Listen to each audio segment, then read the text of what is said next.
오늘 하나님께서 우리에게 주시는 복음서의 말씀은 마태복음 21장 23절에서 32절의 말씀입니다. 예수께서 성전에 들어가 가르치실 때 대제사장들과 백성들의 장로들이 나와 가로되 내가 무슨 권세로 이런 일을 하느냐 또 누가 이 권세를 주었느냐. 예수께서 대답하시되 나도 한 말을 너희에게 물으리니 너희가 대답하면 나도 무슨 권세로 이런 일을 하는지 이르리라. 요한의 세례가 어디로서 왔느냐? 하늘로서냐 사람에게로서냐? 저희가 서로 의논하여 가로되 만일 하늘로서라 하면 어찌하여 저를 믿지 아니하였냐 할 것이요 만일 사람에게로서라 하면 모든 사람이 요한을 선지자로 여기니 백성이 무섭다 하여 예수께 대답하여 가로되 우리가 알지 못하노라 하니 예수께서 가라사대 나도 무슨 권세로 이런 일을 하는지 너희에게 이르지 아니하리라. 그러나 너희 생각에는 어떠하뇨? 한 사람이 두 아들이 있는데 맏아들에게 가서 이르되 예 오늘 포도원에 가서 일하라 하니 대답하여 가로되 아버지여 가겠소이다 하더니 가지 아니하고 둘째 아들에게 가서 또 이같이 말하니 대답하여 가로되 실소이다 하더니 그 후에 뉘우치고 갔으니 이 둘 중에 누가 아비의 뜻대로 하였느냐 가로되 둘째 아들이니이다. 예수께서 저희에게 이르시되 내가 진실로 너희에게 이르노니 세리들과 창기들이 너희보다 먼저 하나님의 나라에 들어가리라. 요한이 의의 도로 너희에게 왔거늘 너희는 저를 믿지 아니하였으되 세리와 창기는 믿었으며 너희는 이것을 보고도 종시 뉘우쳐 믿지 아니하였도다. 이것은 거룩한 주님의 말씀입니다. 오늘 하나님께서 우리에게 주시는 말씀은 권위에 대한 문제가 있었습니다. 그래서 바리새인들과 예수님께서 이 권위에 대해서 서로 쟁론하는 것을 볼 수 있습니다. 권위가 무엇입니까? 권위란 질서를 말합니다. 이는 가정이나 사회나 국가를 다스리는 근간이 되는 것으로 권위에 대한 도전은 어떤 경우에는 죽음을 맞이할 수 있음을 요즘 미국에서 일어나는 인종주의 사태를 보면서 느끼게 됩니다. 국민의 주권과 국가 권위가 서로 충돌하면 법 질서가 무너지고 사회 질서도 무너지며 결국에는 두 주체가 심각한 타격을 입게 된다는 것입니다. 옛날에 신문 기사에 재미난 사건을 읽은 적이 있습니다. 어떤 경찰관이 차를 세우고 교통 단속을 하고 있었습니다. 그런데 곧이어 다른 경찰차가 와서 교통 단속을 하던 경찰을 체포하였습니다. 왜 이런 일이 일어났을까요? 바로 권위에 대한 도전이었기 때문입니다. 무슨 말이냐면 그 당시 교통을 단속하고 있었던 사람은 국가로부터 경찰의 권위를 인정받지 못한 사람이었습니다. 경찰 노릇을 너무 하고 싶은데 자격이 없음에도 불구하고 그는 법을 어긴 사람을 단속을 하고 있었는데 그 행위를 수상히 여긴 사람이 신고를 하여서 진짜 경찰이 와서 자격이 없는 그를 체포하였다는 것입니다. 그만큼 권위를 부여받았느냐 받지 못했냐는 중요한 문제입니다. 국가로부터 권위를 받지 않고 어떤 일을 행하는 것은 불법이 되고 법의 처벌을 받게 됩니다. 오늘 예수님은 마태복음 21장 23절에서 성전에 들어가셔서 가르치셨다고 합니다. 성전의 예배권과 가르침, 종교적인 행위와 행사, 그리고 성전에서 일을 할 수 있는 사람은 그 당시 권위를 부여받은 사람들만이 행할 수 있었습니다. 예수님께서 마태복음 22장 12절과 13절에 보면 성전 정화하시는 일을 하셨습니다. 성전 안에서 매매하는 자들을 내어 쫓으시고 돈 바꾸는 상과 비둘기 파는 자들의 의자를 둘러 엎으시고 내 집은 만민이 기도하는 집인데 강도의 구로를 만드는도다라고 유대 종교 권력자들의 잘못된 관행을 지적하였습니다. 이 모든 것을 감독하고 다스리고 있는 유대 권력자들은 자신들의 권위에 대한 도전을 보고 심한 모독감을 느끼고 이 문제를 바로 잡아야 할 필요가 있었으므로 그 당시 종교 기득권자들이 다 모여서 예수님 앞에 올 수밖에 없었습니다. 그들이 허락해준 권위 없이 어떤 종교적인 의무도 이행할 수 없었던 그 위험천만한 장소에서 예수님은 성전, 곧 정확히 말씀드리면 이방인의 뜰에서 가르치셨습니다. 이방인의 뜰에는 유대인들과 그리고 여자들, 아이들, 그리고 심지어 이방인들이 함께 모여드는 그런 장소였습니다. 다시 말하면 예수님께서는 이 성전에서 가르침을 통하여서 전 세계 사람들에게 복음의 구원을 전파하려는 사역으로 우리가 이해할 수 있습니다. 성전에서 행하는 모든 권위를 가진 대제사장들이 백성들의 장로들과 함께 예수님께 나와왔습니다. 이들 이외에도 서기관도 함께 있음으로 해서 사내들인 공회로 모였음을 말씀합니다. 이들은 예수님의 행위를 판단할 종교, 진상, 조사단과 같은 임무를 가지고 모여든 사람입니다. 그들은 그들의 권위를 가지고 예수님을 무참하게 넘어뜨리고 싶은 그 마음을 가지고 예수님에게 왔다라는 것입니다. 그들은 예수님의 권위를 문제 삼고 있는데 예수님이 유대 종교의 전통을 흔드는 것으로 보았고 예수님으로 하여금 스스로 하나님의 권세를 가지자라고 하는 선언을 하도록 유도하여서 예수님을 함정에 빠지도록 하기 위함이었습니다. 이는 참으로 하나님께서 보내신 구원 사역에 대한 도전이었습니다. 그들의 질문은 무슨 권세로 이런 일을 하느뇨 이었습니다. 이 질문은 그리스도의 권세가 하나님으로부터냐 아니면 인간적인 것이냐 하는 것으로 이는 예수 그리스도에 대한 정체성에 대한 질문으로 대단히 중요합니다. 그들의 질문은 예수의 자격을 문제 삼고 있는 것입니다. 즉 예수님 당신 스스로가 하나님이 보내신 백성들의 선지자나 또는 선생으로 생각하고 있는가라는 뜻입니다. 당신은 이런 자격이 없는데 사회적으로나 종교적으로 지위를 갖추지 못하고 왜 이런 일을 하느냐라는 예수님을 힐난하고 있다라는 것입니다. 다시 말하면 예수님의 권위를 인정할 수 없다는 강한 반발이 그들에게 내포되어 있습니다. 그들의 두 번째 질문은 누가 이 권세를 주었냐입니다. 당시 유대의 경우 백성들을 교훈할 수 있는 고난의 위임은 대개 사내들이나 탁월한 랍비, 그 시대에 인정받는 그런 랍비가 그들의 정통적인 교리의 정신에 입각하여 랍비가 될 사람의 교훈의 타당성을 시험하여 그 정통성이 입증된 후에야 다른 사람을 가르칠 수 있었습니다. 소위 말하는 공신력 있는 기관에서 자격을 받아야 한다는 것입니다. 그들은 예수님께서 이런 자격이 없다는 것을 알고 지금 예수님에게 다가와서 질문을 던지고 있는 것입니다. 이 질문에 대해 지혜로우신 예수님은 오히려 그들에게 질문을 던졌습니다. 나도 한 말을 너희에게 물으리니 라고 하셨는데 그들에게 가장 명확한 대답을 주기 위함이었습니다. 다시 말하면 그들로 하여금 묻는 바를 스스로 깨달아 알도록 하시고자 했던 것입니다. 요한의 세례가 하늘로서냐 아니면 사람에게로서냐 라고 물으셨습니다.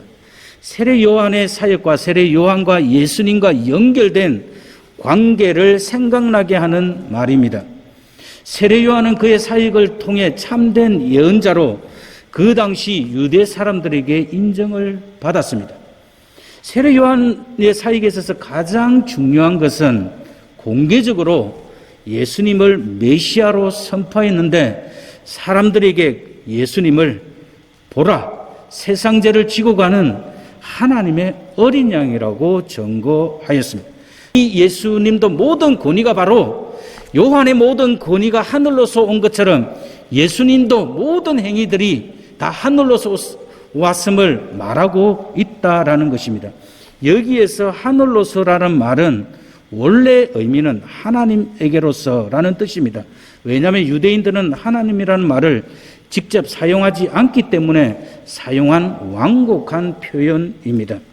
하늘로서라는 말은 저들이 예수 그리스도의 가르침을 용납해야 될 참된 행위임을 말합니다. 그리고 사람에게로서는 저들이 무시할 만한 참되지 못한 행위를 말합니다.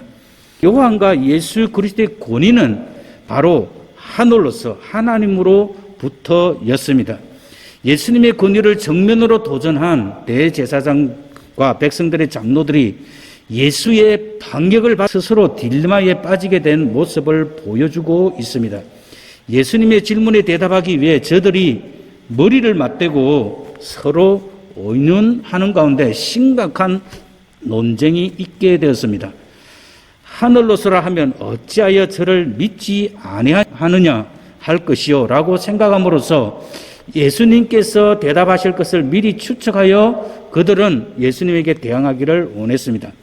즉 예수님께서 요한의 사역을 언급한 것은 바로 이 예수의 의도가 들어있는데 요한의 사역의 주된 목적이 바로 예수 자신에 대한 증거였다고 하는 점을 간파한 그들은 세례 요한의 권위 출처가 사람에게로서다라고 말하면 그들이 요한의 권위를 인정치 않았다는 질책이 따를 것이며 그들은 백성들로부터 책망받을 수밖에 없는 것이기 때문에 하늘로부터다라고 말한다면 또한 예수님의 권위를 인정할 수밖에 없는 것이었습니다.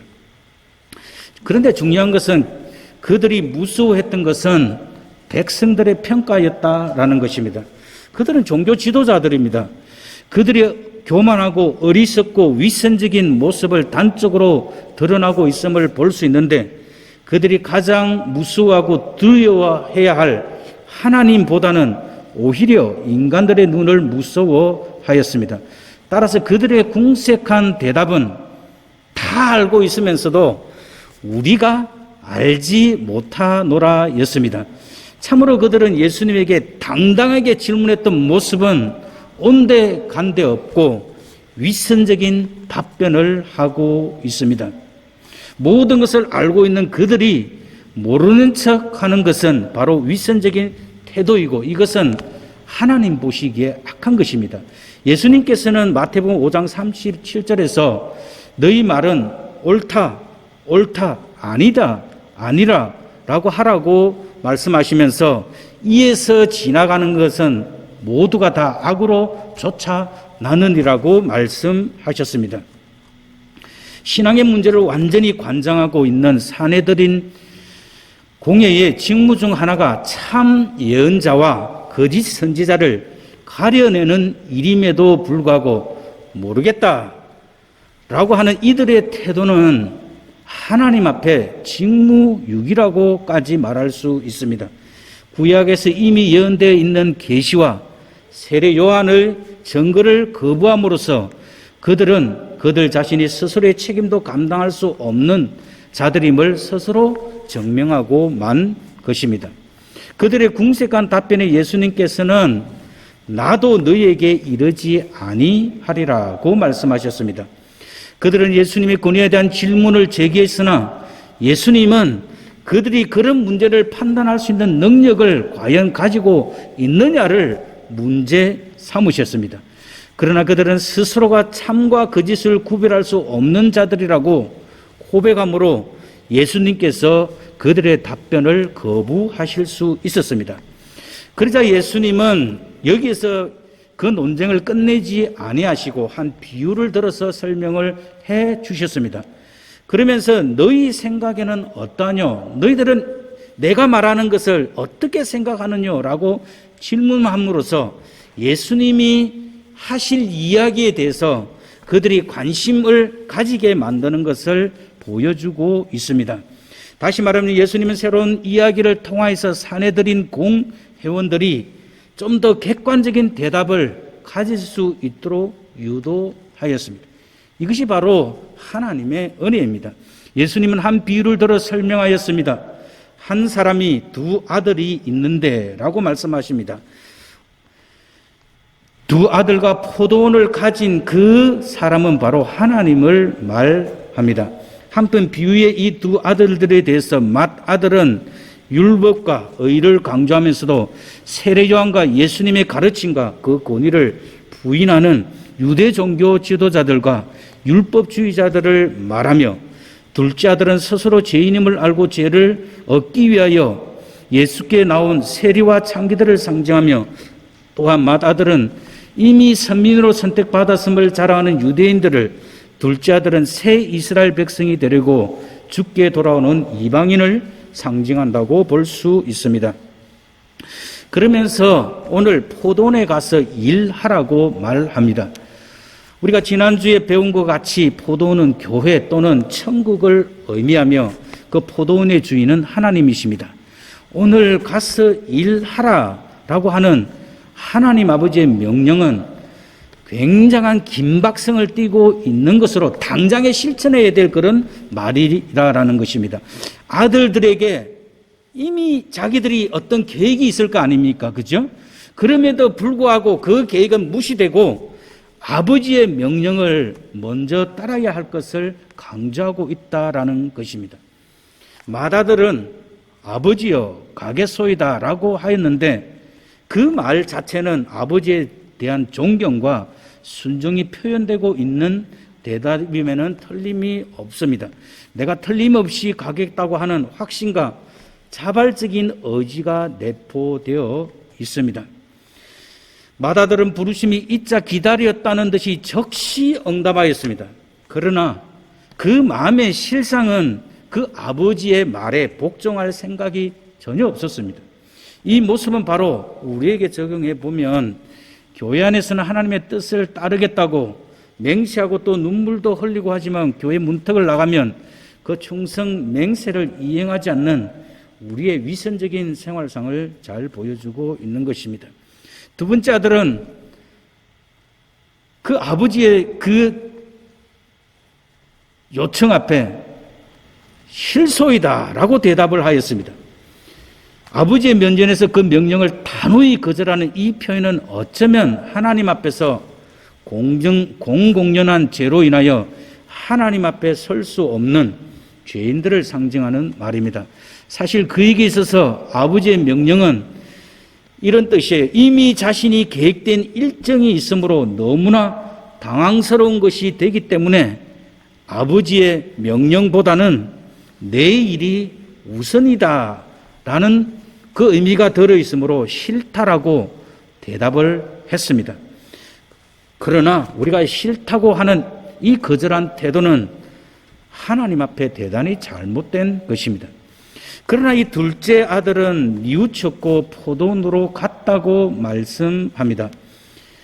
뉘우친 것에 끝나지 않고 하나님 말씀에 순종하여 포도원으로 갔습니다.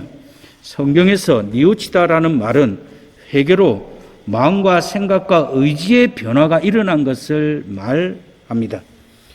다시 말하면 하나님 앞에서 그분의 뜻대로 살려는 진실된 모습을 보이고 있는 것입니다. 둘째 아들은 양심의 가책을 느낀 동시에 자신이 계획된 것을 실현할 장소로 가지 않고 아버지의 의지를 실행하기 위하여 포도원으로 갔습니다. 그렇기 때문에 그의 행동, 즉 뉘우치고 간 바로 그 행동은 올바른 회개를 하였다는 것입니다. 이것이 하나님이 원하시는 진정한 회개의 모습입니다. 그리고 예수님은 그 둘 중에 누가 아버지의 뜻대로 하였느냐라고 물었습니다. 사실은 두 아들은 모두 불순종한 죄인입니다. 맏아들은 아버지를 속였고 그 명령을 행하지 아니하는 거짓과 윗선의 죄를 범했으며, 둘째 아들은 처음 완강히 거절함으로써 아버지 앞에 무례를 범하였습니다. 맏아들은 예의 바른 자이지만 아버지의 뜻을 행하려고 하는 의지가 없었던 자이고, 둘째 아들은 아버지의 뜻과는 상관없이 자기의 뜻을 가지고 대답을 했습니다.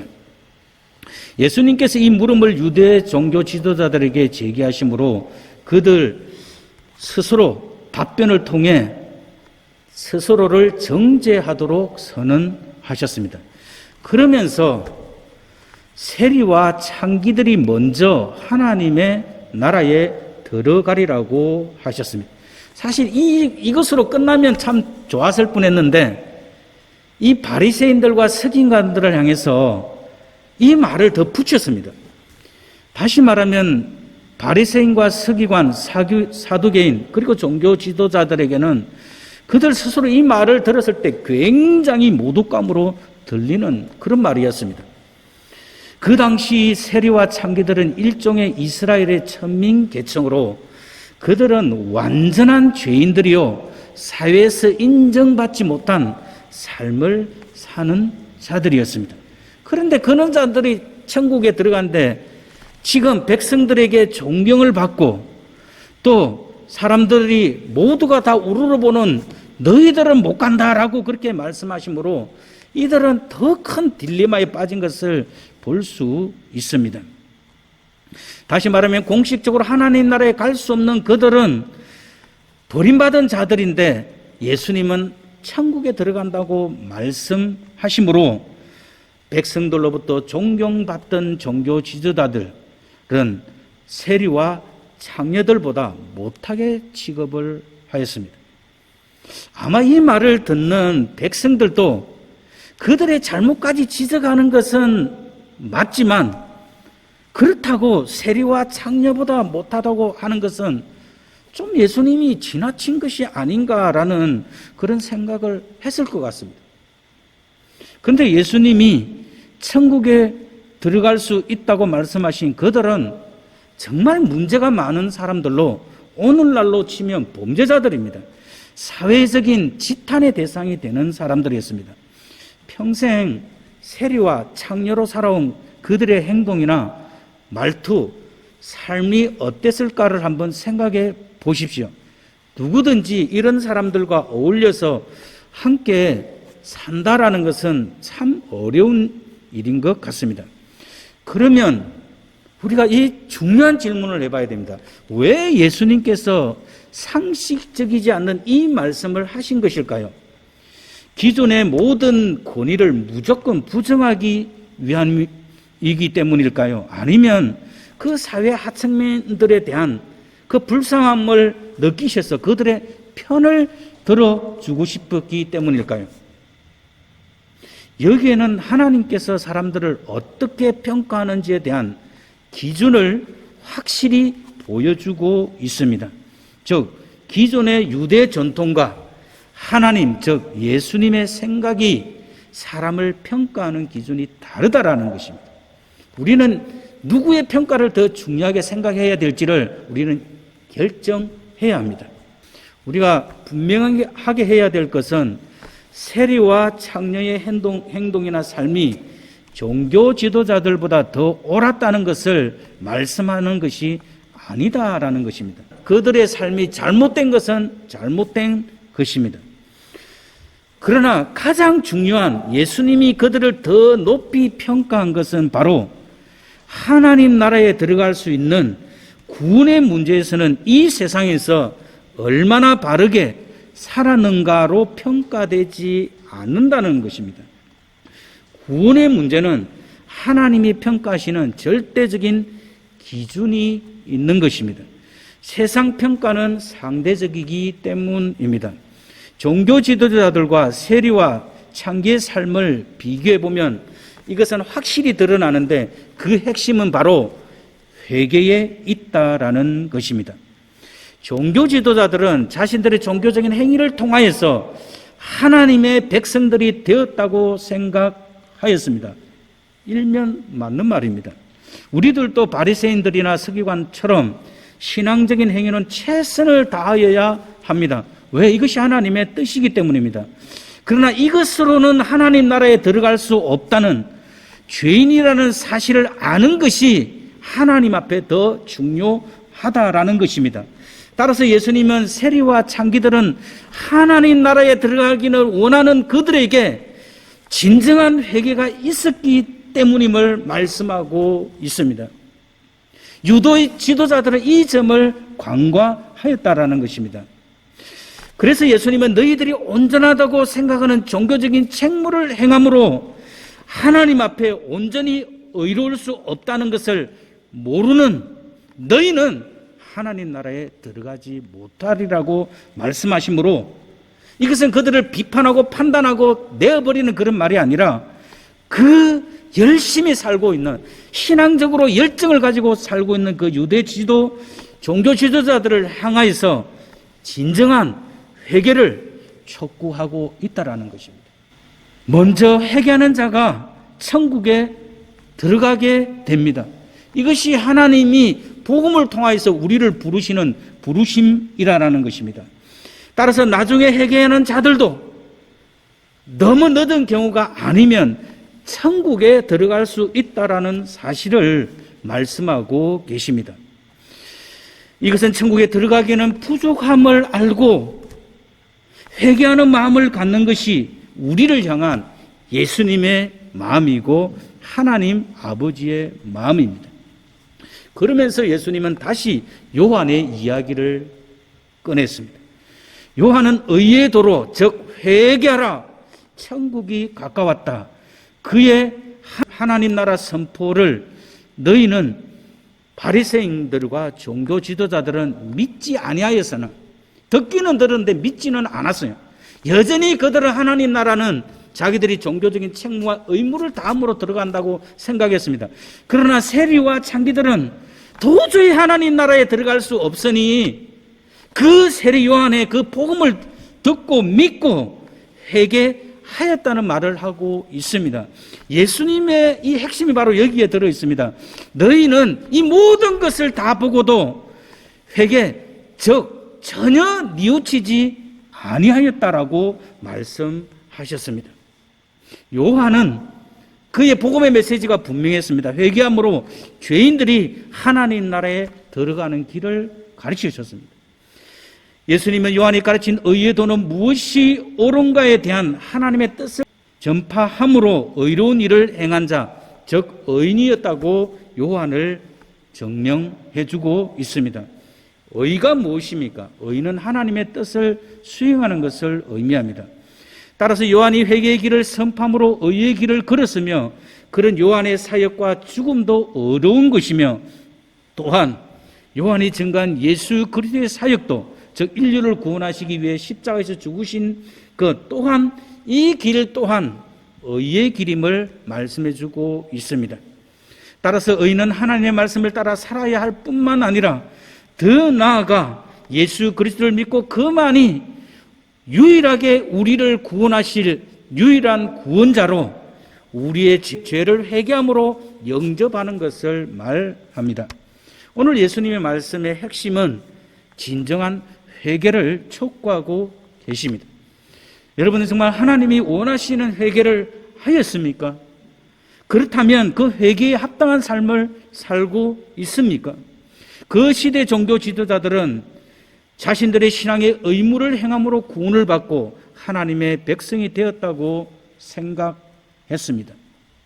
그러나 예수님은 진실로 하나님 나라의 백성이 되는 조건으로 온전한 신앙의 행위를 하고 있느냐?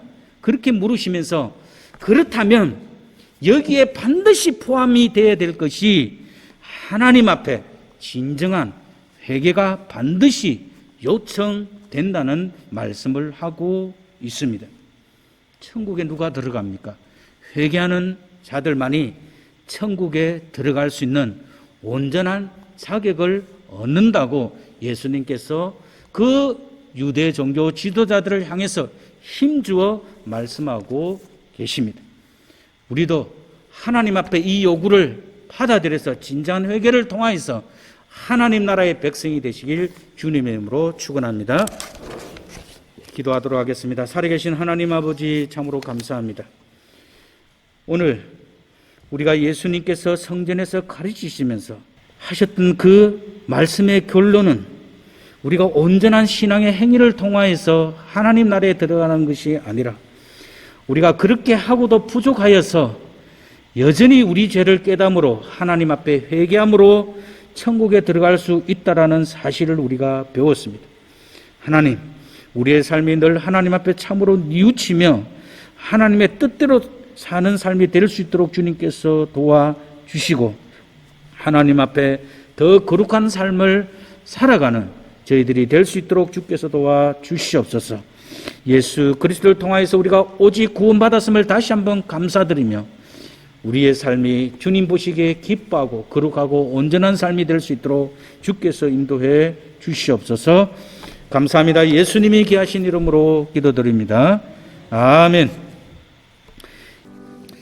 여호와는 내게 복을 주시고 너를 지키시기를 원하며 여호와는 그 얼굴로 내게 비치사 은혜 베푸시기를 원하며 여호와는 그 얼굴을 내게로 향하여 드사 평강 주시기를 원하노라.